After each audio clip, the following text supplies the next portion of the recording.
Bonjour. Bonjour. On se trouve à l'Assemblée nationale. Oui. Comment ça va cette nouvelle vie de président de commission? De président de commission, de député de la Nation, de député des Français d'Amérique du Nord, ça va pas mal. On est assez occupé évidemment par tous les sujets nationaux, internationaux qui occupent l'agenda de l'Assemblée, l'agenda de la Commission. Ça va, on s'est refait à la vie parisienne, même si on n'y est pas tout le temps heureusement. On essaye de passer un peu de temps dans la circonscription. Et puis à la nouvelle vie d'un député, qui était un travail qu'il fallait apprendre et que je pense on commence à maîtriser. Alors on sait que le travail de votre commission est un travail lourd et important, mais sur quel sujet qui concerne directement les Français de votre circonscription vous travaillez finalement? Alors on a un très gros sujet qui va nous occuper une bonne partie de l'année 2018, c'est ce qu'on appelle le pacte, la loi entreprise qui est portée par Bruno Le Maire et Benjamin Griveaux, pour lequel je souhaite vraiment que les Français qui vivent en Amérique du Nord nous aident à transformer la France comme on l'avait dit dans la campagne. Et donc on lance une consultation citoyenne, on l'a envoyé sur la liste électorale consulaire, on l'a mis sur nos réseaux sociaux, un questionnaire où on souhaite que les Français qui vivent en Amérique du Nord, qui comprennent l'entreprise, qui connaissent la France, mais qui connaissent aussi le Canada ou les États-Unis, nous apportent des bonnes idées, à la fois des bonnes idées de ce qu'il faut faire et des bonnes idées de ce qu'il ne faut pas faire. J'espère que vous l'avez reçue cette consultation, j'espère que vous allez y répondre, vous avez jusqu'au 22 novembre pour nous donner quelques idées. Par ailleurs, évidemment, on travaille sur tous les sujets économiques, qui concerne la plus, je dirais, l'économie française, le logement, l'agriculture, l'innovation. Mais aussi sur ces sujets-là, on souhaite évidemment bénéficier des bonnes idées des Français qui vivent en Amérique du Nord. Et puis pour conclure, ça c'est important, l'administration électronique, l'administration consulaire, l'accès à une administration plus efficace, c'est évidemment un gros sujet pour les Français qui vivent en Amérique du Nord. On travaille avec Mounir Mahjoubi, qui est le secrétaire d'État à l'économie numérique, pour que les Français qui vivent à l'étranger soient un peu des expérimentateurs de l'administration électronique. Et donc on pousse beaucoup pour qu'un certain nombre de démarches puissent être dématérialisées. Évidemment le vote, on en a déjà parlé et ce sera fait. Le président nous l'a promis à l'occasion des prochaines élections consulaires, mais aussi les démarches consulaires. Emmanuel Macron a annoncé la création d'une mission justement pour les Français de l'étranger, suite à la suppression de la réserve parlementaire, pour étudier un petit peu leurs problèmes. Ça en est où cette mission? Alors la mission parlementaire a été annoncée par le gouvernement, elle va être lancée par le Premier ministre. Elle est vraiment au bord d'être lancée, elle a peut-être même été lancée au moment où vous partez sous presse, si je puis dire. Elle a été annoncée par Agnès Buzyn à l'occasion de l'examen du projet de loi sur le financement de la sécurité sociale. C'est important la démarche qu'on a suivie pour obtenir cette mission, pour que les Français qui vivent à l'étranger comprennent bien comment le Parlement fonctionne. On a déposé un amendement de suppression de la CSG pour les Français de l'étranger. Alors que pendant la campagne, ce qu'on avait porté, c'était ça. C'était une remise à plat des droits et des devoirs des Français qui vivent en Amérique du Nord. Mais le dépôt de cet amendement, qu'on a ensuite retiré en échange de cette mission, nous a permis de sécuriser cette mission. Ça faisait déjà un certain nombre de semaines qu'on l'évoquait avec les ministères, on souhaitait pousser pour s'assurer qu'elle soit lancée, et le dépôt de cet amendement nous a permis de l'obtenir. Et donc on attend la lettre de mission d'Édouard Philippe, qui va missionner un d'entre nous pour travailler sur non seulement la fiscalité, mais aussi la protection sociale, ce qu'on appelle les droits et les devoirs des Français qui vivent en Amérique du Nord. Cette mission durera au maximum 6 mois. Ce sera une mission parlementaire, mais donnée par le gouvernement, ce qui veut dire qu'elle aura des moyens, elle pourra s'appuyer sur l'administration, et évidemment le rapport sera ensuite rendu public. Alors on parle d'une échéance de 6 mois, parce que justement, je dirais, il y a urgence pour certaines associations qui n'ont plus de réserve parlementaire. Oui, alors non, la réserve parlementaire, ça va être plus rapide que ça. La mission parlementaire sur la fiscalité, sur la protection sociale, ça c'est un travail au long cours. Mais la réserve parlementaire, c'est tout de suite. Jean-Baptiste Lemoyne travaille sur un nouveau dispositif qui sera en place dès 2018, qui devra associer évidemment les députés, mais aussi l'ensemble des élus des circonscriptions. On souhaite aussi qu'il y ait de la démocratie participative autour de ce projet, pour que les projets de financement des associations des Français qui vivent à l'étranger puissent bénéficier de subventions de la part de l'État français. Ce ne sera plus le député qui fera le fait du prince, si je puis dire, et donnera des subventions à ceux qui le souhaitent. Ce sera dans un processus plus transparent, plus démocratique, et j'espère plus ouvert. Alors on parlait de fiscalité au sein de cette mission.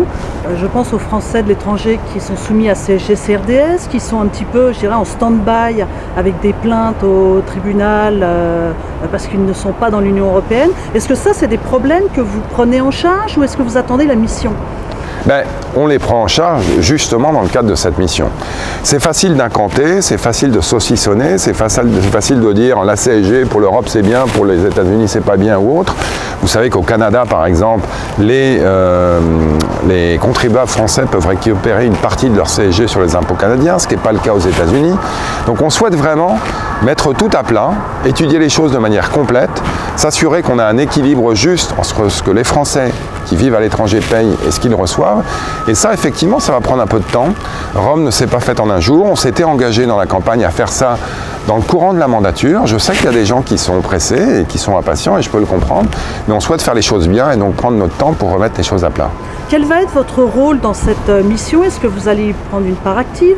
Quelle est votre position sur la CSG-CRDS, sur la sécurité sociale éventuelle pour des Français de l'étranger? Quel est votre avis là-dessus? Alors d'abord, oui, je vais prendre une part pleine et entière à cette mission, évidemment.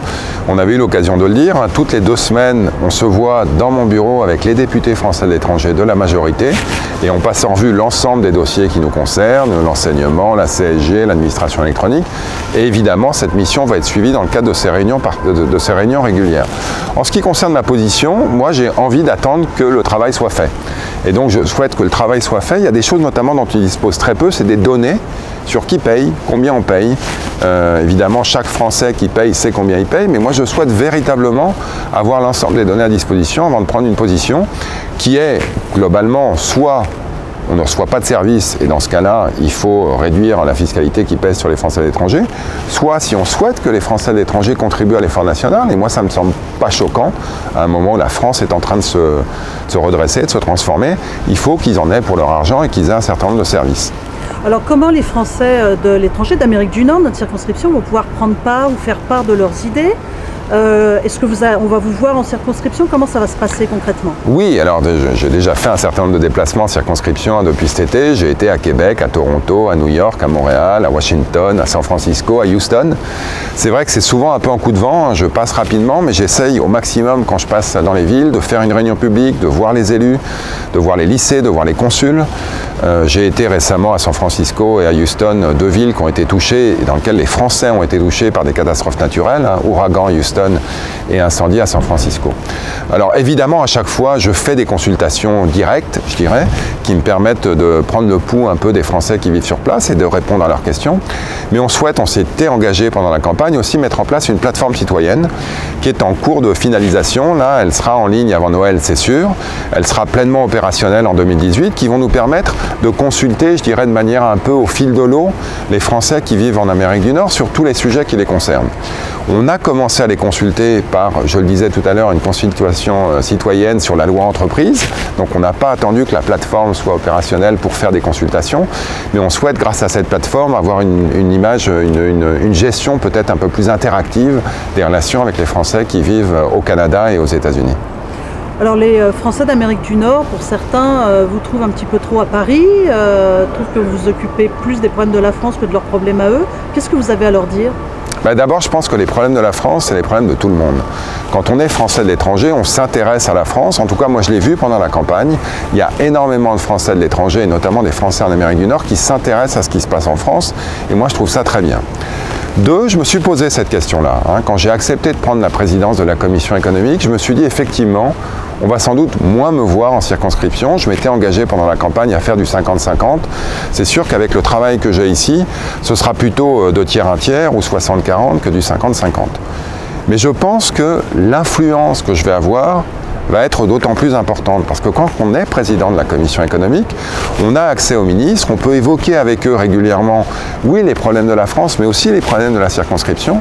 Et donc, moi, je suis persuadé que, je dirais, le donnant-donnant, c'est oui, je suis moins présent en circonscription, mais je vais sans doute avoir plus d'impact. Je le note déjà, quand je discute, je le disais tout à l'heure, avec le secrétaire d'État au numérique des problèmes des Français de l'étranger. Évidemment, ça l'intéresse, il m'écoute et il est ouvert à faire des expérimentations particulières pour les Français qui vivent en Amérique du Nord. Et le fait que je sois président de la Commission économique n'est peut-être pas tout à fait étranger à cela. Est-ce que les Français peuvent vous joindre? Est-ce qu'il y a des plateformes ou des réunions en marche? Oui. C'est quoi votre implantation sur le terrain? Alors l'implantation sur le terrain, je dirais, elle est double. Elle est réelle via les comités en marche qui continuent à exister et à vivre et bien vivre dans toutes les grandes villes qu'on avait vues pendant la campagne. La présence, elle est aussi virtuelle via les réseaux sociaux et on va la mettre en place via une plateforme participative qui va être en place. Et puis elle est réelle au fur et à mesure de mes déplacements. Mes déplacements sont annoncés toujours quelques jours à l'avance. On va essayer de faire un agenda prospectif pour l'année 2018 de manière à ce que les Français soient prévenus un peu plus à l'avance.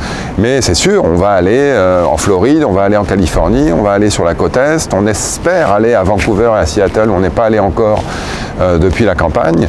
Et donc on va être présent. C'est vrai qu'on va être présent de manière assez condensée, de manière assez intense, mais en revanche, quand on sera présent, on sera bien là et on sera à l'écoute des Français qui vivent sur place. Les prochains déplacements, vous savez déjà quand vous allez les planifier? Oui, alors je passerai sans doute à Montréal avant Noël, je serai à Las Vegas pour le CES au mois de janvier, j'en profiterai sans doute pour faire un petit déplacement sur la côte ouest. On aura des déplacements d'ici le printemps aussi. Et puis, point important auquel je souhaite faire référence peut-être avant qu'on termine, c'est qu'on va aussi, aux alentours du printemps, sans doute à la prochaine réunion de l'Assemblée des Français de l'étranger, faire un colloque sur le bilinguisme. Ici à l'Assemblée, je pense que c'est un sujet qui est important pour les Français qui vivent en Amérique du Nord. Ils connaissent les vertus du bilinguisme. On souhaite diffuser ces vertus ici, qui est parfois encore un peu franco-français. Et donc pour ça, on va faire venir des gens d'Amérique du Nord qui vont pouvoir nous parler aussi des vertus du bilinguisme. Donc oui, je vais être présent dans la circonscription, mais je souhaite aussi pouvoir faire venir ici des Français qui vivent, qui réussissent, qui ont de l'expérience en Amérique du Nord et qui peuvent là encore nous aider à transformer la France. Pour moi, le député des Français de l'étranger, il n'est pas juste là pour servir les Français qui vivent en Amérique du Nord, il est aussi là pour porter la voix de l'Amérique du Nord en France et pour moi, c'est très important. Donc vous aimez toujours les Français d'Amérique du Nord? Je les adore. J'espère qu'ils m'aiment encore un peu. En terminant, des questions peut-être un petit peu plus personnelles. Voici 6 mois que vous êtes à Paris, vous avez laissé une belle carrière, le salaire qui va avec pour vous retrouver ici. Vous n'avez pas de regrets? Est-ce que non, j'ai pas souhaitiez? Non, j'ai pas de regrets. Alors je suis à Paris et ailleurs. Et c'est vrai que ça, d'un point de vue personnel, le fait que je voyage en circonscription, que je sois présent ici, ça met une pression sur la vie personnelle, il faut l'avouer.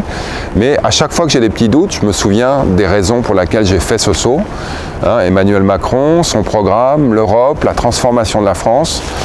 J'ai aucun doute sur le fait que c'était le bon moment pour le faire et j'espère pouvoir contribuer et convaincre que j'étais une des bonnes personnes pour le faire aussi. Et Emmanuel Macron en Amérique du Nord, c'est pour quand? Il était déjà là au mois de septembre à l'occasion de l'Assemblée Générale des Nations Unies. Il y retournera, c'est sûr, au printemps prochain puisque le G7 aura lieu à la Malbaie à Québec. Je ne doute pas qu'il ira sans doute entre les deux, mais ça, je n'ai pas son programme. Merci beaucoup. Merci à vous.